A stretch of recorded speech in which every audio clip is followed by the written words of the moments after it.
Hey, if you're a coach and you're thinking about hosting a free event, challenge, or boot camp, today we're going to talk about how you might be shooting yourself in the foot and leaving a lot of money on the table by actually attracting the wrong people for the wrong reason. And I've even got a $312,000 split test that we're going to talk about that drives this point home a little bit further. All right, so just to get the cat out of the bag here, I do run paidevents.com, not freeevents.com. There's a reason why I like paid events, but you got to keep in mind, our entire motto is we don't care to be right. We just want to make money and get results. And so what that means for me is we got to check our ego at the door every single day. We got to be okay with trying new things. We got to continue to test and iterate and explore what else is going to work in the marketplace, what else is going to continue to help businesses out. And so what that means is sometimes, even though we do run paidevents.com, we're happy to try out a free event. We're happy to try out, giving out some free tickets from time to time if that's going to help drive in more revenue. So with that said, let's go ahead and dive into this case study or the split test that I have for you today, and then we can actually talk about why I believe the results were what they were. Okay, so in general, we have a client who we've been helping out for a little over a year now. And this specific client, we're just going to call him Joe. That's not his actual name, just trying to protect client confidentiality here. So Joe has a successful business, doing very, very well. They're doing about $4 million a month. They're no stranger to growth in business. They're no rookie. Joe here, we have a 2-day event that we run with them every single month. On the month, we charge $7 for this event, and it works beautifully. We started doing this last September of 2024, and every single month, they will spend somewhere between $200,000 and maybe $400,000 selling tickets, selling these $7 tickets to get people to show up for their event. And then during the event, they sell, a back-end higher ticket offer. In their case, it's a multi-4-figure offer. It's $6,000. And it works really, really well. Every single month, it's been very predictable. That said, we're always trying to make it better. We're always trying to figure out how can we squeeze more profit out of this thing? How can we really maximize the returns? And so back in February of this year, they had the idea of, hey, we know that we've been doing $7 for the entry fee. However, we want to test out what if we allow people to sign up for free as long as they're actually a good fit for our backend program.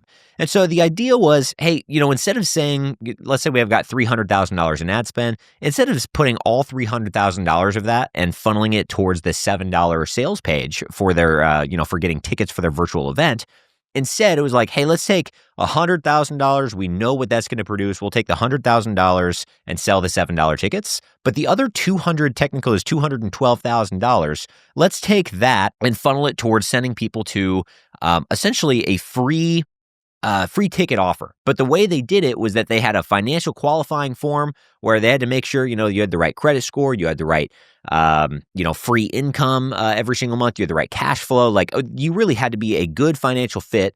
You filled out this calculator, and if you were actually a good fit, then it would spit out on the other side, on the confirmation page saying, hey, based on your qualifications, you actually qualify for a free ticket. Here you go, and now you can sign up. And what happened was when we were spending the $212,000 promoting the free ticket method. Okay. Our cost per sign up. So what we were paying to get someone to sign up for free, the cost per registrant was $53. Okay. For a financially qualified individual. Fantastic. Compared to when they were selling the $7 ticket, there was no financial qualifier behind it. It was just, hey, give us your 16 digits, give us $7 and you could sign up. That cost of acquisition was $130. So we're looking at a $53 cost of acquisition versus $130. So on all metrics on the front end, it's like, man, that $53 is sexy, right? That's way better than $130. And even if the show rate is just a tiny bit lower, even if the conversion rate in the back end is just a tiny bit lower, that $53 cost of acquisition is still going to, make way more money in the back end, way more back end sales, correct? That was the hypothesis. And what had happened was even though when people were signing up for free, it was, 2.5 times cheaper to get them to sign up for free. What had happened in the back end, so the cost per enrollment, once again, they were selling a $6,000 offer. After you factor in your show rates for the event and you factor in your back end conversion rates, here's what the mathed out to be. Okay, so for the OG funnel, $7 tickets. That back end cost of acquisition was $1,800. Okay, $1,800 in total ad spend up front to get a $6,000 sale. So, over a 3x return on ad spend in upfront cash collected. Not bad. Okay.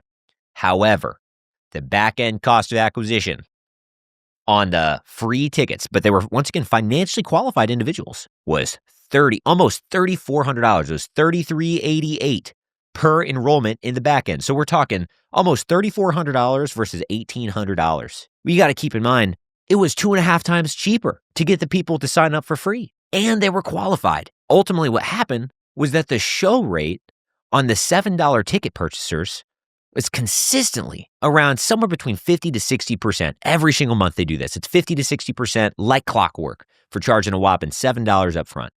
And they convert very well on the back end. However, the show rate on the free ticket purchasers was right around 10%. It was atrocious. And the back end conversion rate wasn't all that great either. Okay? So as long as you don't hate money, here's my takeaways for you that I'd really like to impart onto you. Here's why I think free events don't work. Number one is that they have a low perceived value. See, people pay attention to what they pay for. But when something's being offered to someone for free, they know that there's something else that you're going to want from them later on. They know there's going to be a sales pitch in the end. And so they're going to think that this free event, this free bootcamp, this free challenge that you're about to host is likely just going to be a sales pitch in disguise, and it's going to be absolutely a waste of their time. It's just going to be fluffy and just a total waste of their time, and they're not going to want to show up. Okay, so this is a value problem. So people don't value what they don't pay for. And honestly, let's just think about it this way. If someone gave you a free car, you're not going to value it as if you just walked off a lot, you just paid, if you just went to go buy a brand new car, you're going to value that way better. You're going to take care of it more. You're going to, maintain it better than if someone just gave you a free car. At the end of the day, it could be the exact same car. We value more what we have to pay for. Okay. So that's the first thing. Second thing is that I believe free events, you could either argue that they attract the wrong people, or maybe they still attract the right people, but for the wrong reason.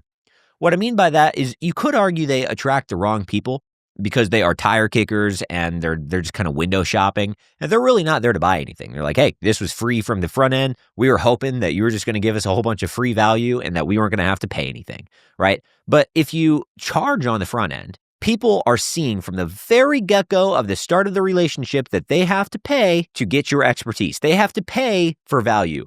And when you're attracting someone that values value, they value your expertise right from the get-go, it's you could either say that's a different person you're attracting, or maybe you are still attracting the same person, but you're pre-framing them differently. It's similar to, in the world of dating, if a man asked a girl out, I'll just say this, firsthand. Back in high school, I was the king of the friend zone, right? And so what I had an issue with was, yes, I was goofy. Yes, I wore a Teletubby costume to high school basketball games. I was the leader of our school's fan section. There was a lot of things I didn't have going well for me in the world of dating.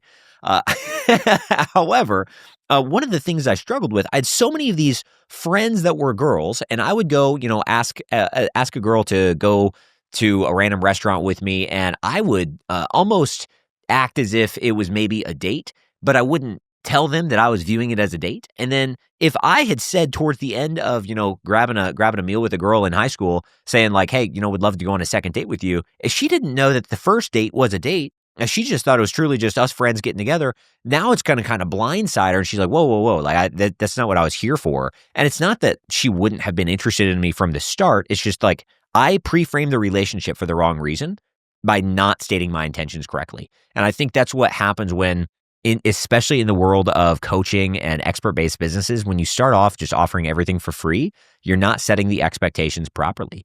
So anyway, that's my second point. And third one is that this is just a tactical thing. When you have free tickets, when you have free admission to, or literally even just, free sales calls, people will show up at a lower rate and they will simply buy at a lower rate. And I think it's just because you are, once again, you could say it's either the people are being attracted for the wrong reason, or maybe they are you are quite literally attracting the wrong people. But yeah, they're always going to show up lower. Like usually when we've tested this out at $1 price points, $7 price points, $9 price points, $11 price points, you name it, all the way up to $297. We've probably tested it. Seriously, 1, 7, 9, 11, 17, 27, 37, 47, 77, 97, 147, 197 and 297. Like we've tested all of it. And every single time, even at the dollar price point, I did this with our own internal event. It was called Paid Event Secrets. At the dollar price point, we still had a 50% show rate. Technically, it was 55% show rate on a $1 ticket. People value what they pay for. So as compared to when it's a free admission, you're looking somewhere between maybe 10 and 20% show rate. Maybe 30% if it's a warm audience, but especially if you are using these events to attract cold audiences to you, you're going to get somewhere between 10 and 20% show rate. And then of the people that show up, once again, they're just not going to be willing to buy at the right rate. It's just like, back to the dating analogy, if you have a whole bunch of dates that you go on, but you don't tell the girl, if the girl is not told from date number 1 that it's a date, you're not going to have a great conversion rate. Asking her to be your girlfriend at the end of that, if she didn't even know it was the date, if she didn't know it was a date in the first place, right? As compared to, you might go on a little bit less dates with girls for first dates if you tell them that, hey, you want to take them on a date. However, of those dates that you go on, you're going to be much more likely to have success getting that second date, or, asking the girl to be your girlfriend if she knew it was a date in the first place. It's going to be a higher conversion rate. It's just human psychology at the end of the day. That's really all I have for you today. I want to make sure that every single episode that you're always listening to, like, you have something you can take away, or like something you go take away and put into your business. And so my encouragement for you today is go charge something for your offers. Whether you're doing one, this is the Sold Out Events show. Okay. It's the Sold Out Events podcast. So, ideally you are thinking about doing like some sort of an event, a boot camp, a challenge, a workshop. Just charge something. I don't care if it's $1, $7, $9. We'll have a different episode out, talking about pricing and the pros and cons of different price points, but charge something. And I can assure you, you will have better quality people coming into your pipeline. You will actually have your entire leads list in your CRM will be now customers of yours, which means you'll even have a higher, open rate and click-through rate on your emails later on, down the road, whether they buy from you upfront or not. It doesn't matter. So charge a little something, and I just have a strange feeling, I have the data to prove it, that you're going to end up making more money, and you're going to have a much healthier business, much healthier pipeline as a result. So if this opened your eyes, or maybe introduced you to a new concept that maybe you didn't even think about before, I do invite you, feel free to subscribe to the show. There's going to be plenty more episodes every single week. We have episodes that talk about actionable steps you can place into an event-based business model or a challenge-based business model. So feel free to subscribe or share this with a friend that you know is about to host an event. Would love to continue to grow the show, and your support really does help out with that. And also, if you would like help hosting or planning your first or maybe your next virtual paid event, feel free, check the link in the descriptions. That is all we do at paidevents.com, is we help coaches and expert-based businesses scale up their business, scale up their high-ticket offer using paid virtual events. So if you'd like help and like to continue to accelerate the rate at which you're growing, feel free, grab a call with us today, and we'd be more than happy to talk about how you can install an event into your business model that would really be able to exponentially grow what you're up to. That's about all we have for today. If you'd like to continue to dive deeper into this topic, feel free, check out one of the other episodes on the channel. Or if you'd really like to speak with us and see how we could actually help you accelerate the rate at which you are planning, hosting, and scaling your next or maybe your first virtual paid event, feel free, check out the link in the description. Go ahead and book a call with us today. We'd be more than happy to talk about what that could look like to install a really profitable paid virtual event into your business. So thanks again, and hope to see you again in the next episode of Sold Out Events.